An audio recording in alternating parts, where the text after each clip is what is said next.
Padre, qué bueno es estar delante de ti en esta tarde, Señor mío, para gozarnos de tu palabra. Te pido, Señor, que nos des sabiduría, discernimiento y el entusiasmo que necesitamos para hacer de esa palabra nuestra, para que la podamos poner en obra lo antes posible, saliendo de aquí. Padre, yo sé que este es un lugar donde la tierra es fértil y donde sé que vas a lanzar la semilla.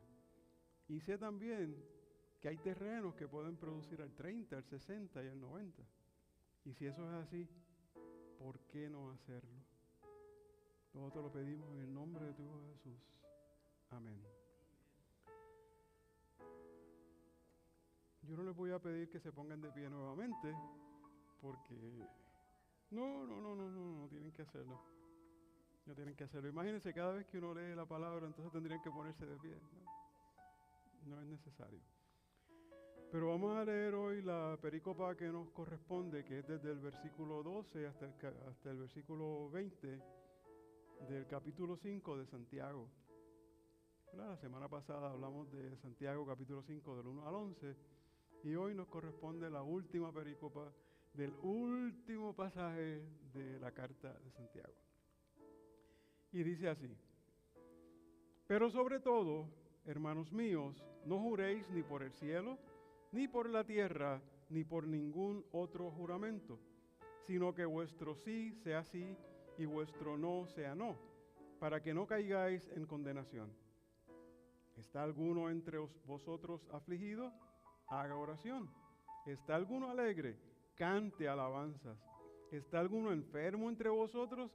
Llame a los ancianos de la iglesia y oren por él, ungiéndole con aceite en el nombre del Señor. Y la oración de fe salvará al enfermo y el Señor lo levantará. Y si hubiere cometido pecados, le serán perdonados. Confesaos vuestras ofensas unos a otros y orad unos por otros, para que seáis sanados.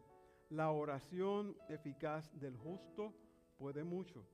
Elías era hombre sujeto a pasiones semejante a las nuestras, y oró fervientemente para que no lloviese, y no llovió sobre la tierra por 3 años y 6 meses. Y otra vez oró, y el cielo dio lluvia, y la tierra produjo su fruto. Hermanos, si alguno de entre vosotros se ha extraviado de la verdad, y alguno le hace volver, sepa que el que haga volver al pecador del error de su camino, salvará de muerte un alma y cubrirá multitud de pecados. Padre, añade bendición a tu palabra, Señor. Pasa un carbón encendido por mis labios y sé tú hablando, haciendo y diciendo en esta tarde. Te lo pido en el nombre de tu Hijo Jesús. Amén. Pueden tomar asientos. La semana pasada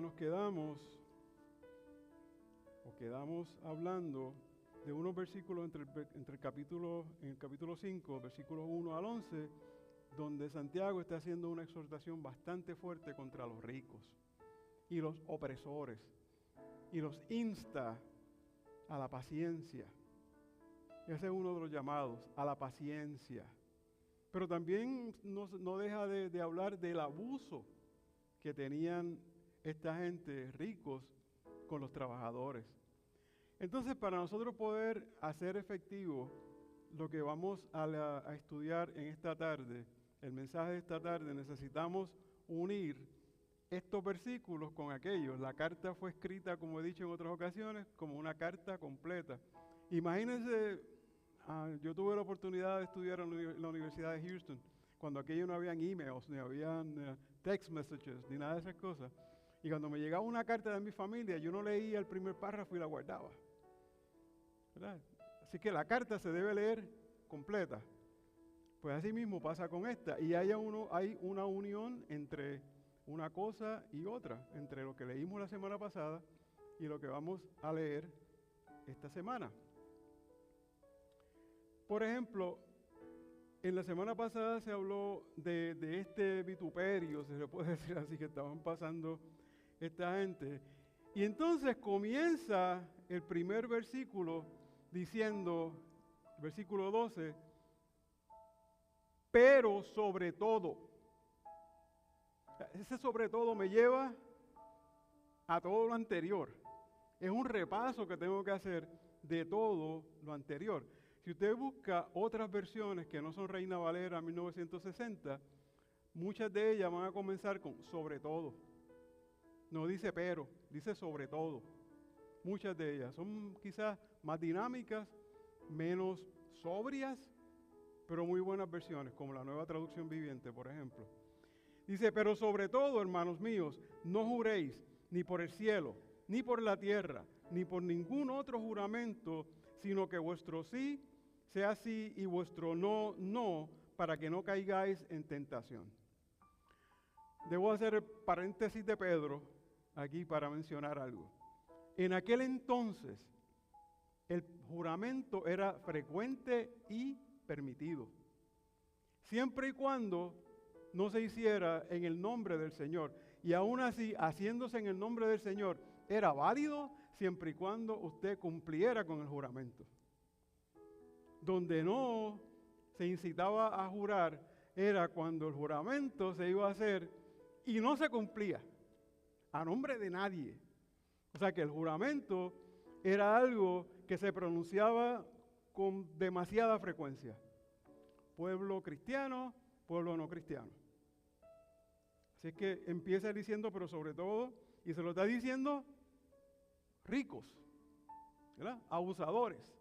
Y aquí está incluyendo a todo el pueblo también, porque está cerrando una carta que me estoy anticipando porque no tengo nada para ese momento, pero la cierra sin una doxología, la cierra sin un cierre de esos tipo Pablo, emotivo, bonito. No, terminé la carta y se acabó, ni firma tan siquiera. Ni darle saludos a Mengano, a Sutano, dile a Camilo que le quedó bonita la oración, dile al pastor que nos vemos la semana que viene, nada de eso. Cerró la carta y la cerró. Pero entonces es enfático en esto, de que no se haga ningún juramento en el nombre del Señor, y que tú sí sea sí, tú no sea no. A este versículo me tomé en esta ocasión la iniciativa, se puede decir así, de ponerle a diferentes versículos un título para yo más o menos tener una guianza. Y a este le puse la integridad en la palabra. Porque al mensaje completo, le he dicho otras veces que yo no soy de ponerle título, pero como hay que identificarlo cuando uno lo sube al internet, pues mire, sería integridad, oración y restauración. 2 puntitos, el corazón de la vida cristiana.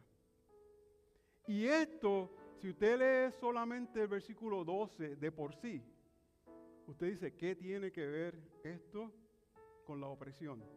¿Qué tiene que ver esto con los ricos? ¿Qué tiene que ver? Bueno, tiene que ver que dice que pero sobre todo, ahí está la unión.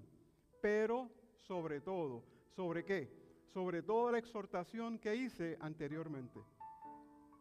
Sobre todo el abuso que tú estabas haciendo, que necesitas corregir.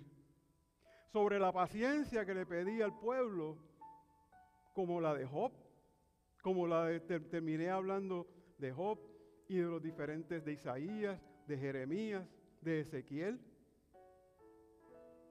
Así que hay algo que une unos versículos con otros. Y entonces existen también referencias que me tomé la iniciativa de buscar, como por ejemplo de Calvino y de Lutero, que enriquecen el comentario para mostrar cómo los reformadores veían y entendían este llamado a la transparencia. Porque integridad no es otra cosa que transparencia. Al gobierno se le está pidiendo integridad. En las escuelas usted le pide a los maestros de sus hijos integridad. Usted le pide a sus hijos como tal claridad, integridad. Pues nosotros en la iglesia pedimos integridad. Entonces dice Calvino, dice este llamado de transparencia para Calvino, la palabra del cristiano debería ser tan confiable que no requiera de absolutamente nada más que no sea la palabra del cristiano. No hace falta nada, yo no tengo que añadirle ni quitarle. Hablé y dije que mi sí sea sí y mi no sea no y se acabó. Para Lutero, diría que el mucho hablar debilita la credibilidad de la palabra. Y debilita no tan solo al que lo está hablando, debilita a la iglesia y a la comunidad. O sea, manténgase firme en lo que usted está hablando y no tiene que decirlo 2 veces. Yo recuerdo, y esto es muy personal, pero lo comparto con ustedes. Mi padre militar de toda la vida, sargento mayor del Ejército de Estados Unidos, después decano de la Academia de la Policía en Puerto Rico, y nos crió en ese estilo militar. Y papi cuando tenía que decir las cosas 2 veces, ya nos miraba a mi hermano y a mí me decía, esto está muy hablado. La segunda vez me decía, esto está muy hablado. Eso es básicamente lo que nos está diciendo Santiago, y es lo que nos está diciendo Lutero y Calvino, ambos. Me fui un poco más atrás. Me fui a Irineo, que es uno de los padres de la iglesia, porque siempre me gusta buscar esta referencia, ¿no? Como cucaracha de ratón de laboratorio, ¿no? Trabajé muchos años, Camilo, en el laboratorio, fueron como 15 años. Uno de los padres de la iglesia recuerda que el testimonio y la reputación comunitaria, y cuando hablo de comunitario, y esta tarde voy a hacer esa referencia unas cuantas veces, estamos hablando de la comunidad de la iglesia, incluyendo pastor, obispo, cualquiera otro que esté dentro de la jerarquía de la iglesia. Pero dice que pues la comunidad cristiana da testimonio de la verdad de Dios a través de la integridad. Por eso decidí que a ese versículo lo voy a llamar la integridad en la palabra. De los miembros y nos invita a una vida donde la palabra refleje el carácter mismo de Dios, que es fuente de toda verdad. Santiago, al exhortar que si su sí sea sí y su no sea no, se sitúa en el corazón de la ética, ahí encima, como en la plomada, como usa el ingeniero, como usa el carpintero, ahí en el mismo punto de la plomada, de la ética cristiana sobre la veracidad y la integridad. Ese versículo no solo rechaza los juramentos innecesarios. Yo no sé cuántos nosotros tenemos costumbre de jurar, porque creo que ya eso no es tan común como antes, ¿no? Sino que apela a una vida de tal honestidad que la palabra dada basta por sí mismo. Esto hace referencia a Mateo, otra vez lo llevamos a las bienaventuranzas y lo llevamos al Sermón del Monte, Mateo capítulo 5, versículo 37, donde Jesús nos enseña a no jurar ni por el cielo ni por la tierra. Vamos a buscarlo, por favor. Mateo capítulo 5,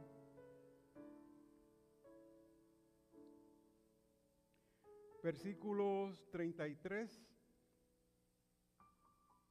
al 37. Déjeme buscarlo en la versión, estaba viendo otra versión ahorita. Dice Jesús y los juramentos, dice Reina Valera. Además habéis oído, esto lo está diciendo Jesús, que fue dicho a los antiguos, no jurarás, sino cumplirás al Señor tus juramentos. ¿Se acuerdan que les dije que era cuestión, usted podía jurar, pero sí había que cumplirlos? Pero yo os digo, no juréis en ninguna manera, ni por el cielo, porque es el trono de Dios, ni por la tierra, porque es el estrado de sus pies, ni por Jerusalén, porque es la ciudad del gran rey, ni por tu cabeza jurarás, porque no puedes hacer blanco o negro un solo cabello, pero sea vuestro hablar sí, sí, y no, no, porque lo que es más de esto, de mal procede. Así que eso es lo que está diciendo Santiago cuando dice que tu sí sea sí y tu no sea no. Está reflejando las palabras de Jesucristo. Entonces dice que la raíz de esta enseñanza está también en Levíticos capítulo 19, versículo 12. Vamos a ir ahí para que vean de dónde sale todo esto. Levíticos capítulo 19, versículo 12. Dice, mis estatutos guardarás, no harás ayuntar tu ganado con animales de otras especies, Tu campo no sembrarás con mezclas de semillas y no te pondrás vestidos de hilos. Creo que tengo perdóneme, tengo la cita equivocada. Es el versículo 12. Y no juraréis falsamente por mi nombre, profanando así el nombre de tu Dios, yo Jehová. Perdónenme esa. Y otra referencia que hay está en Números, capítulo 30, versículo 2. 32. Este está correcto. Cuando alguno hiciere voto a Jehová o hiciere juramento ligando su alma con obligación, no quebrantará su palabra, hará conforme a todo lo que salió de su boca. De ahí salen, del Antiguo Testamento, de estos pasajes, sale Jesús también sustentándolo, dándole fuerza en el Sermón del Monte. Y entonces, Santiago y Jesús profundizan al señalar que la integridad debe impregnar cada palabra y acción, no solo en momentos solemnes. En todo tiempo, tu integridad y tu palabra debe ser sí, sí o no, no. Y en el mucho hablar, hay pecado. Hay error, ¿verdad? Hay pecado. Así que limitemos esto. Ahora, vamos a entrar en posiblemente el grueso de este mensaje que está entre los versículos 13 al versículo 18. Y estos versículos, por lo menos yo dividí para mí, y usted no tiene que coincidir conmigo, versículo 13 al 15, 16 solo, 17 solo, 18 solo y 19 y 20 juntos. Y a estos versículos 13 al 15 los titulé El poder sanador de la oración y la alabanza. Oración y alabanza. Déjeme decirle algo. Si el pastor y yo fuéramos a hacer y Camilo, pudiéramos hacer una serie sobre la oración, estaríamos hablando un mes. De la oración, más de eso, ¿verdad? Fácil. Un mes, fácil, sin problema ninguno. Así que perdónenme lo poco, pero tengo que circunscribirlo básicamente a lo que se está hablando aquí. Porque usted puede salir de por ahí y decir, pero Pedro no mencionó tal cosa. No hay tiempo. Pedro no dijo de la oración. No pude. Pero mire qué bonito. Los pensamientos así, unas frases que saqué, para que usted entienda que hay gente que como Thomas Watson, que no tan solo bregó con la electricidad y con la bombilla, Thomas Watson, mire lo que dijo de la oración. La oración deleite el oído de Dios, derrite su corazón y abre su mano. Hasta Watson reconoció eso. John Piper dice que la oración es la forma que Dios ha señalado para que nuestro gozo sea cumplido. Y por último, para no cansarlo, porque traje 10 pensamientos, pero únicamente puedo compartir pocos por tiempo. La oración no es para cambiar los planes de Dios. Es para confiar y descansar en su soberana voluntad. Eso lo dijo Martín Lutero. Es para confiar y descansar en su soberana voluntad. Mire lo que dice el versículo 13. ¿Está alguno entre vosotros afligido? Haga oración. ¿Está alguno alegre? Cante alabanzas. ¿Está alguno enfermo entre vosotros? Llame a los ancianos de la iglesia y oren por él, ungiéndole con aceite en el nombre del Señor. Y la oración de fe salvará al enfermo y el Señor lo levantará. Si hubiere cometido pecados, le serán perdonados. Aquí Santiago describe una comunidad que responde espiritualmente a cualquier circunstancia con la oración. Mira lo que dice: a la aflicción, oración; a la alegría y a la alabanza, ¿verdad? Pero la alabanza no es otra cosa que una oración cantada en muchas ocasiones. Porque fíjese que los salmos, que tanto a nosotros nos gustan, los salmos eran cánticos. Así que dice, y a la búsqueda, a la enfermedad con la búsqueda de apoyo pastoral. R.C. Sproul recalca que la unción con aceite, símbolo de consagración y esperanza, apunta a la dimensión tanto física como espiritual de la sanidad. Porque muchas veces estamos hablando de la sanidad y creemos que es sanidad física nada más. Y la Biblia en muchas ocasiones trata sobre la sanidad espiritual. Espiritual. El énfasis recae en la fe y la comunidad.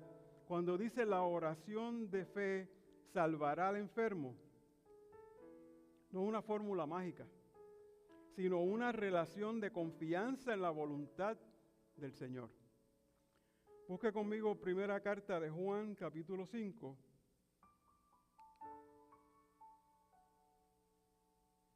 Versículos 14 y 15. Dice, y esta es la confianza que tenemos en Él, que si pedimos alguna cosa conforme a su voluntad, Él nos oye. Y sabemos que Él nos oye en cualquiera cosa que pidamos, sabemos que tenemos las peticiones que le hayamos hecho. Así que Santiago en estos pasajes del 13 al 15 ofrece un retrato vibrante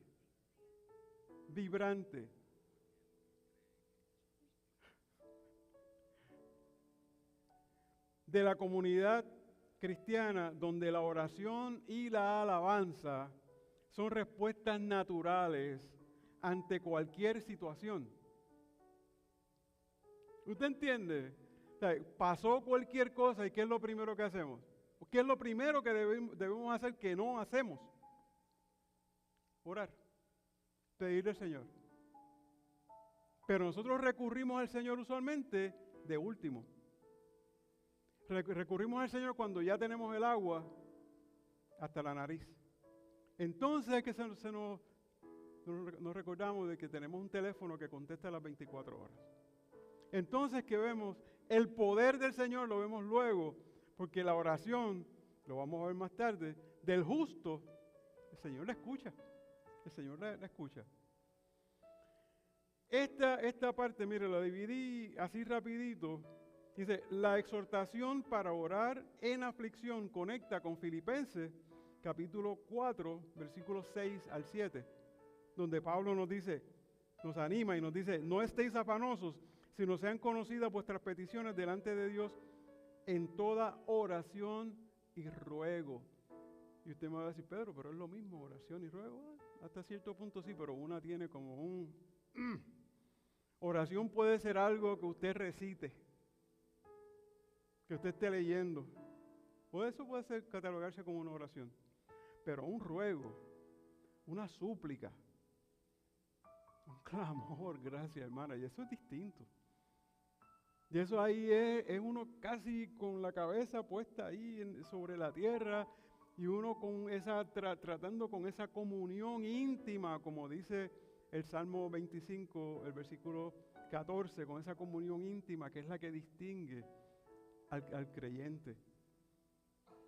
Entonces dice que de igual modo el llamado a cantar alabanzas en la alegría, recuerda el Salmo 100, el versículo 2, donde dice, servid al Señor con alegría, subrayando que la adoración es tanto una expresión de gratitud como un acto de fe. A veces no lo vemos así. A veces yo he encontrado gente, y bastantes, y yo solía ser uno hace muchos años, que llegaba al servicio para la palabra, porque no le encontraba el gozo que le encuentro ahora a la alabanza. Y la alabanza es preciosa. Y es lo que vamos a hacer en el cielo. ¿A cuánto le gusta alabar aquí? Prepárense, porque si no les gusta, están envisionando al empleo incorrecto. Están poniendo un resumen para el trabajo incorrecto, porque lo único que vamos a hacer en el cielo es alabar y adorar el nombre de Jesús. Eso es todo. El trabajo es fácil. Lo difícil lo pasó Él. El trabajo nuestro es fácil. En cuanto al enfermo que debe llamar a los ancianos, Santiago lo vincula a la práctica de la intercesión y la unción.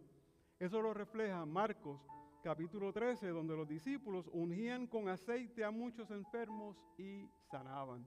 Eso fue cuando el Señor los envía de dos en dos y le dio ese poder momentáneo, ¿no? Donde podían ir y ungir. Y los enfermos sanaban. Ungían. Ahora, este acto tiene raíces también en el Antiguo Testamento. Búsquese Éxodo capítulo 29, versículo 7. Y usted verá a qué me refiero. Éxodo capítulo 29, versículo 7. Dice, luego tomarás el aceite de la unción y lo derramarás sobre su cabeza y le ungirás. Y aquí está hablando de cómo ungir a reyes y cómo ungir a diferentes dignatarios, diferentes personas. Pero entonces pasa lo mismo en el primer libro de Samuel, capítulo 10, versículo 1, donde se habla de la unción en David, ¿verdad? Donde simboliza, y esto es importante que usted lo guarde en su bolsillo, donde la unción simboliza consagración y bendición. Punto. No vaya más allá, porque voy a hacer una salvedad ahorita me voy a ir un paréntesis un poquito largo, pastor, y me va a perdonar esa. Pero la oración de fe que salva al enfermo se relaciona con el poder sanador de Jesús. Y eso se ve en Mateo capítulo 9, versículo 2, donde bajan al enfermo por el techo. Y Jesús lo que le dice es que tu fe. Pero no es la fe del enfermo. El enfermo no pidió que lo bajaran los amigos, la comunidad. Y ese es el énfasis, uno de los énfasis que estoy haciendo en esta tarde. Es nuestra posición como comunidad, como iglesia. Nuestra responsabilidad de orar el uno por el otro, como bien estaba diciendo Camilo hace un rato. En nuestro poder que tenemos también en la oración como comunidad. No tan solo la oración individual, sino la oración de la iglesia en apoyo el uno por el otro. La unción con aceite mencionada en el versículo 14 que estamos leyendo ha recibido interpretaciones distintas de acuerdo a la iglesia, ¿verdad? La católica romana lo hace distinto a las tradiciones reformadas. Y aquí es que va. Casi todos venimos de la iglesia católica, no quiero hablar mal, lo que quiero es que usted esté claro en por qué uno hace una cosa y por qué uno, el otro, hace otra. Para la iglesia católica este es un acto de un sacramento y lo llaman la extrema unción o los santos óleos.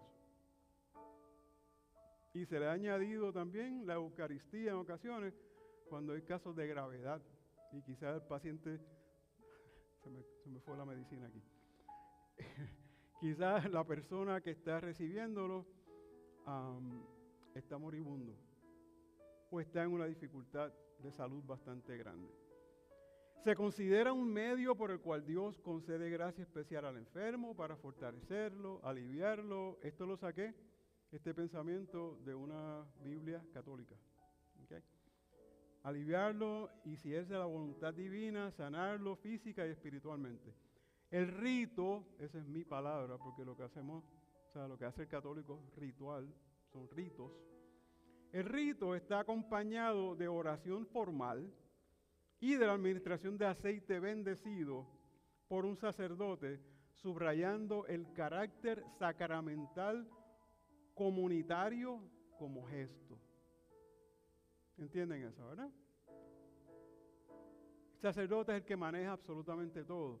La comunidad apoya, pero es el sacerdote que está a cargo de absolutamente todo. Por el contrario, en las iglesias reformadas vemos la unción principalmente como un símbolo de consagración y de oración. Fue lo que por eso le dije, guárdese esta, ¿no? Es lo mismo, es el símbolo de consagración y la oración por el enfermo. sin atribuirle un carácter sacerdotal o sacramental, perdón, en el sentido como lo hacen los católicos. Lutero y Calvino, por ejemplo, defendieron que la eficacia proviene de la fe de la comunidad. Es la fe nuestra. Fue la fe de los que bajaron al enfermo. La fe nuestra. No del aceite y sí ni de la gracia sacramental objetiva. No es el aceite, no es otra cosa, es solamente la fe. La fe. Así, mientras el catolicismo integra la unción en su vida sacramental, las iglesias reformadas la consideran un acto pastoral opcional, centrado en la intercesión y el acompañamiento espiritual. En el contexto de la unción, la oración por los enfermos se relaciona con el ministerio de la reconciliación. ¿Usted se acuerda de 2 de Corintios capítulo 5? Y hablamos de la reconciliación, aquí yo prediqué sobre eso. Y uno de los ministerios que tenemos todos nosotros es que nosotros somos ministros de la reconciliación y estamos llamados a la reconciliación de los hermanos. Pues esto se ve como parte de ese ministerio de la reconciliación porque nosotros estamos orando y actuando a favor de nuestro hermano en un momento de necesidad. Eso es lo que se refiere. Es como si estuviésemos obedeciendo lo que nos dice Jesús en Juan capítulo 13, versículo 34, donde nos dice, amaos unos a otros como yo os he amado. ¿Por qué? Porque me estoy preocupando por el prójimo. Me estoy preocupando por mi hermano. Santiago integra de esta manera la vida litúrgica, la pastoral y la espiritual en un solo marco, subrayando que la fe se manifiesta en acciones concretas, en comunidad y en dependencia total de Dios. Importante, o sea, no es responsabilidad del pastor solamente. ¿Usted entiende eso? No es responsabilidad del pastor solamente. Aquí, Camilo puede traer el pensamiento y la oración sobre el partimiento del pan. Lo podría traer la hermana. Lo podría traer cualquiera que el pastor designe. No es una sola persona. En la Iglesia Católica tiene que ser el sacerdote, únicamente. Aquí la Iglesia completa trabajamos uno por el otro. En lo referente a la Eucaristía, porque últimamente, después del siglo XIV, XV, se le añadió a la extrema unción, se le añadió el dar la Eucaristía. Nosotros esta tarde celebramos, recordamos el acto sacrificial de Cristo. No lo llamamos Eucaristía, lo hacemos como un acto de recordación, ¿verdad? Pero referente a la Eucaristía, el pensamiento reformado, nosotros, se distancia significativamente de la teología de la Iglesia Católica Romana. Para el catolicismo, la Eucaristía es el centro de la vida sacramental litúrgica. O sea, su misa y todo su ritual gira alrededor de ese momento que es supuestamente el principal, considerándose la presencia real. Cuando está el partimiento, o sea, cuando se está llevando, se nota que yo era monaguillo, ¿verdad? Cuando está levantando el pan, cuando está levantando la comunión, el cura, pues está diciendo que este es el cuerpo real, que el vino es la sangre real. Y eso se llama transubstanciación. Nosotros no creemos de esa manera. La mayoría de las tradiciones reformadas, como la impulsada por Calvino y por Lutero, rechazan la doctrina de la transubstanciación. Lo entendemos. Lutero decía que había presencia, pero era más una presencia espiritual. Y Calvino decía que no era ni espiritual tan siquiera, que había presencia, o sea, perdónenme, que no era física, que era una presencia puramente espiritual. Ya. Sí hay espiritual. ¿Por qué? Porque en la unión de nosotros, en nuestra comunión con el Señor, decimos que el Señor está aquí. Y si está aquí, hay presencia. Hay presencia espiritual. Él está aquí. Por tanto, mientras el catolicismo ve la Eucaristía como sacramento central y fuente objetiva de gracia administrada por la Iglesia, la tradición reformada la interpreta como un recordatorio y testimonio, que fueron las palabras que se hicieron esta tarde, recordando al Señor y su obra, de la obra de Cristo, donde la eficacia depende de la fe del participante y la acción del Espíritu Santo, no del rito en sí. Vamos al versículo 16. Yo lo titulé para mí confesión y oración comunitaria. Dice: confesaos vuestras ofensas unos a otros y orad unos por otros para que seáis sanados. La oración eficaz del justo puede mucho. Santiago subraya la importancia de la confesión mutua, rompiendo la tendencia del aislamiento y fomentando una comunidad de transparencia y restauración. Agustín de Hipona, me fui lejos en esta ocasión, busqué de Lutero, Calvino, Agustín, lejos. Agustín de Hipona decía: no hay sanidad donde no hay verdad. Calvino resalta que la confesión pública dentro de un espíritu de humildad y discreción es remedio contra el orgullo y espacio para la reconciliación. Y la afirmación de que la oración eficaz del justo puede mucho destaca el poder de la eficacia de la intercesión realizada por quienes buscan vivir en justicia delante de Dios. Fíjate que es el que busca vivir en justicia. No quiere decir que son santos que bajaron del cielo y la oración de esa gente nada más. Y no quiere decir que son la oración del pastor porque está más cerca del cielo, o la oración de un obrero que usted reconozca, o a la iglesia que tengo que ir a tal sitio porque ese es el pastor que está más cerca de Papá Dios. No. Es la oración del justo. Y justos somos todos los que estamos en camino, santos que estamos separados, santos que estamos tratando de vivir una vida agradable a Dios. Y hay pasajes bíblicos demasiados que refuerzan esta enseñanza. Siempre, como yo le digo, me gusta traer un ejemplo del Antiguo Testamento, del Nuevo Testamento. Mira lo que dice Proverbios 15:29. Dice: Jehová está lejos de los impíos, pero Él oye la oración de los justos.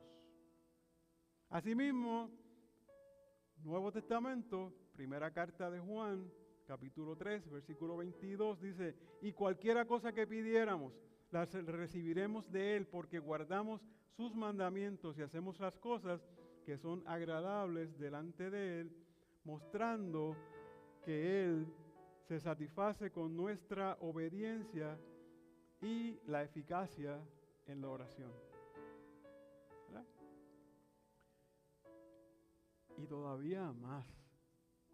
Lo que pasa es que, vuelvo y le digo, hay tanta tela para cortar. Si usted busca el Salmo 34,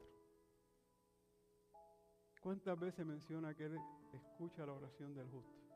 ¿Cuántas veces nos dice que Él, a mí me encanta el versículo 6, que dice: y este pobre oró, y Él lo libró de todas sus angustias? Y el versículo más adelante dice que clama el justo y lo libró de todas sus angustias. Hay tanta tela para cortar en la Biblia con respecto a la justicia, con respecto a la oración como tal. Aquí Santiago usa el ejemplo de Elías, que lo vamos a ver con más detalle en un momentito, pero lo está mencionando porque Elías fue una persona justa y fue una persona fervorosa. Y ese ejemplo nos debe servir a nosotros. Hay otras referencias bíblicas que subrayan la importancia de la confesión, unión, confesión y oración comunitaria, nosotros como grupo. El ejemplo mal citado en muchas ocasiones es Mateo, capítulo 18, versículos 19 al 20, donde dice que si hay dos o más juntos, el Señor va a bendecir y va a decir que sí a todo lo que allí hagan y todo lo que... Si hay dos o más. ¿Y qué pasa si yo estoy solo y estoy orando? ¿No me va a complacer? Sí, pero estamos hablando de cosas distintas. Es cuando el Señor lo dice únicamente para la disciplina y promete: si dos de vosotros se ponen de acuerdo en la tierra acerca de cualquier cosa que pidan, les será hecho por mi Padre que está en los cielos. Resaltando la fuerza de la oración compartida de la iglesia, compartida y el respaldo divino en la unidad. En Juan, primera carta de Juan, capítulo 1, versículo 9, dice: si confesáramos nuestros pecados, Él es fiel y justo para perdonar nuestros pecados y limpiarnos de toda maldad. Unión de confesión y oración. En el contexto de la oración, Efesios 6, 18, exhorta a orar en todo tiempo, con toda oración y súplica en el Espíritu. Y ese es más intenso, y súplica en el Espíritu, lo cual refuerza la dimensión comunitaria constante de la intercesión.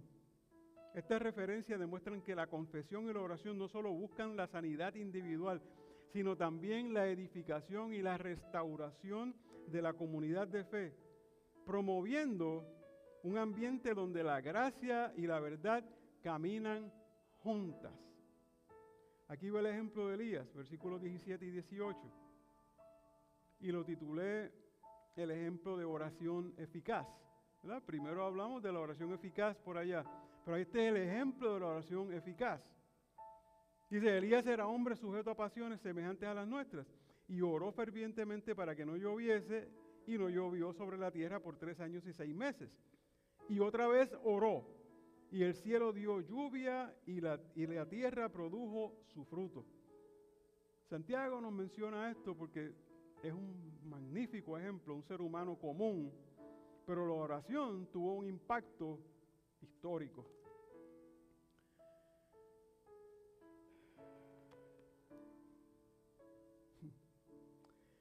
Santiago pone como ejemplo a Elías para ilustrar el poder de la oración eficaz, fervorosa. El texto recalca que era hombre sujeto a pasiones. ¿Quiénes de nosotros aquí no? Todos estamos en el mismo bote que Elías. Es decir, compartía la misma naturaleza humana. No era un superhombre. No era Superman, no era Batman, no era ninguno de estos personajes. Era un hombre como todos nosotros, pero con una fe inquebrantable, ¿verdad? Elías no era nada especial. Esta realidad resulta profundamente alentadora. Lo que marcó la diferencia no fue su grandeza personal, sino la confianza radical en la grandeza de Dios y su fidelidad a las promesas divinas. En el relato, todos sabemos que Elías ora para que no llueva sobre Israel por 3 años. Y todos sabemos que subió al monte luego, no hubo lluvia por 3 años y medio. Y luego hubo la necesidad de la lluvia, sube al monte, se pone cara, rostro en tierra, ora, manda a su siervo a que mire 7 veces. Y hasta la sexta no veía nada, y en la séptima lo que vio fue un puñito, como una nube, como el tamaño de un puño, y dijo: ya, esa nube, hay una nube ahí, y va a empezar a llover. La fe. En la tradición cristiana, este pasaje ha sido fuente de ánimo para quienes se sienten débiles o insuficientes en su vida de oración. Nos recuerda que no hay que ser perfecto ni extraordinario para orar con poder, sino estar abiertos a la acción del Espíritu y alineados con la voluntad de Elías, la voluntad divina. Finalmente, la referencia a Elías invita a todos los creyentes a asumir su papel como intercesores en medio de una sociedad necesitada, de renovación espiritual y justicia.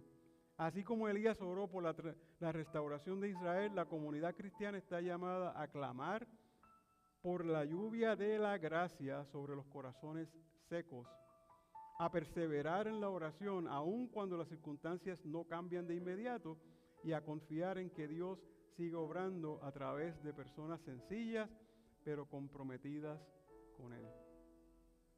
De este modo, la oración eficaz no queda relegada al pasado, sino que se convierte en un llamado actual a vivir con esperanza, fe y sanidad. Cerramos con versículos 19 y 20, y a estos dos versículos los llamé restaurar al hermano extraviado.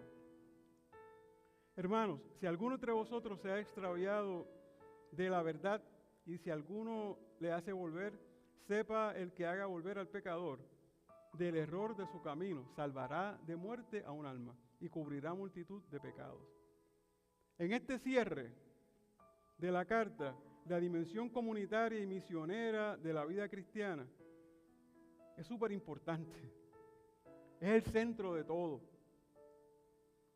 Calvino afirma que no hay mayor obra de amor que rescatar a quien ha caído.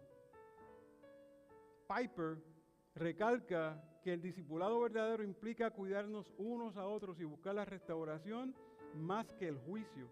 Y Agustín de Hipona dice que la comunidad de fe es un hospital de almas. O sea, esto que estamos aquí, eso yo lo he hablado con el pastor. Decimos que esto, así yo lo he visto toda mi vida.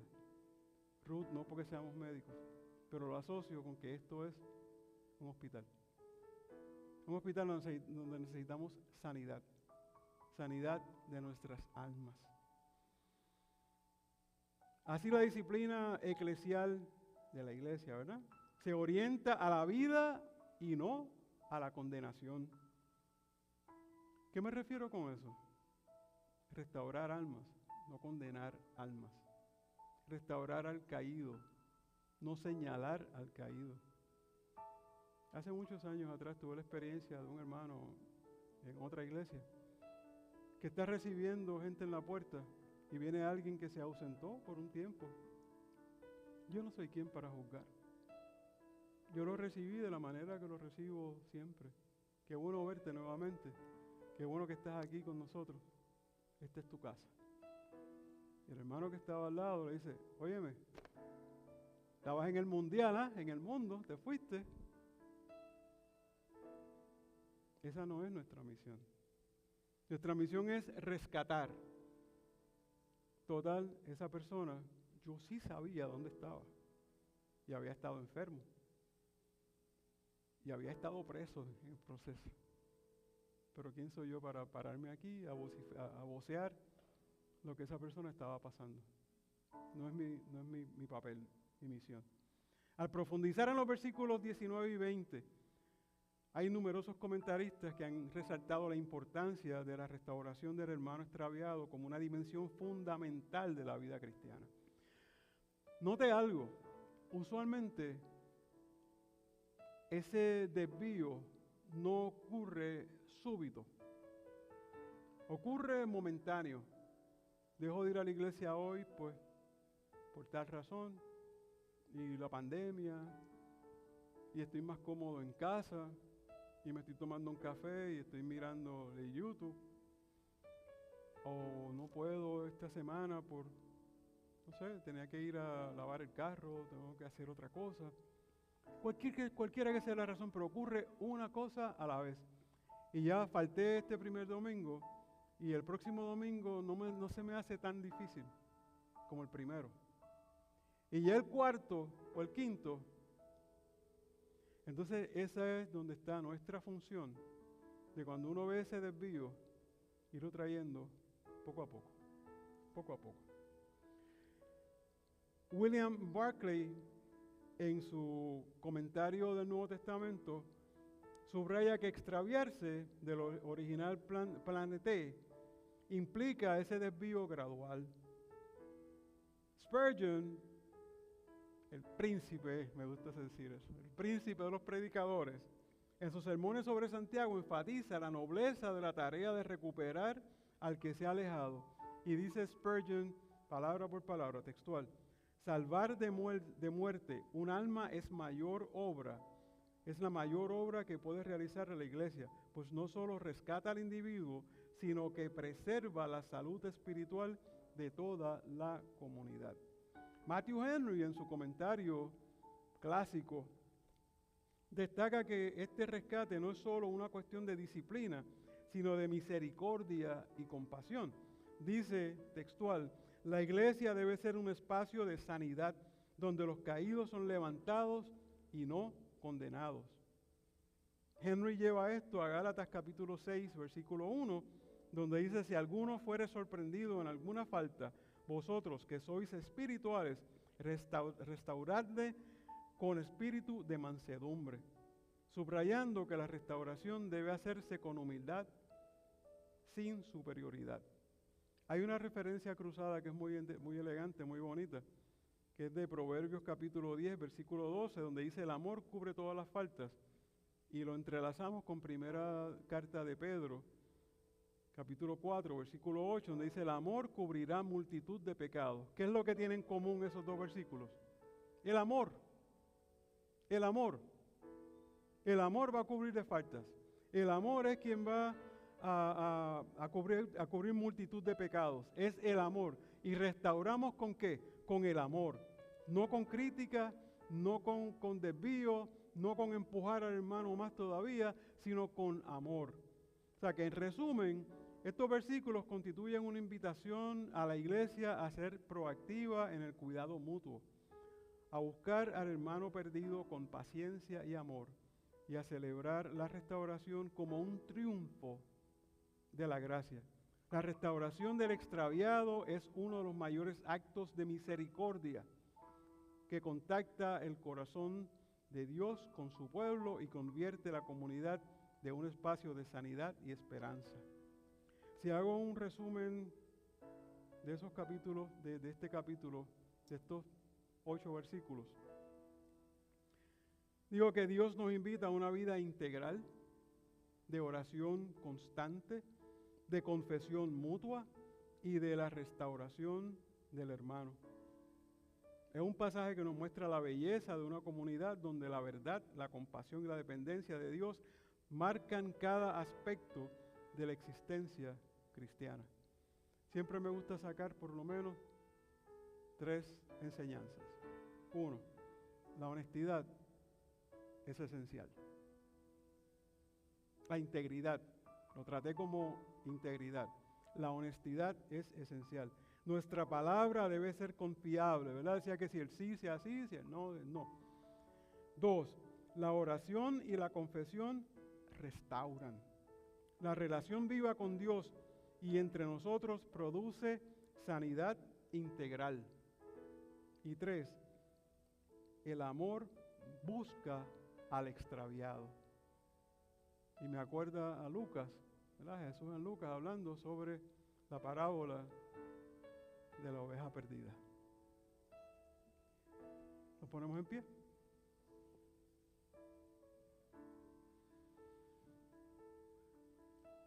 Padre, te damos gracias en esta tarde por tu palabra. Tu palabra es verdad. Te pido, Señor, que esta palabra que hemos compartido en esta tarde haga rema en cada uno de nosotros. Que esté profunda, que haya llegado profundo a nuestro ser. Que entendamos, Señor, la importancia de la integridad, la importancia en nuestra palabra de la oración y la importancia de buscar en nuestro hermano que se ha desviado. Te pedimos, Señor, que nos dé sabiduría, discernimiento, Señor mío, para poner en práctica lo que hemos escuchado en esta tarde. Y que no seamos tan solo oidores, sino que seamos hacedores de tu palabra. Te lo pedimos en el nombre de tu Hijo Jesús. Amén.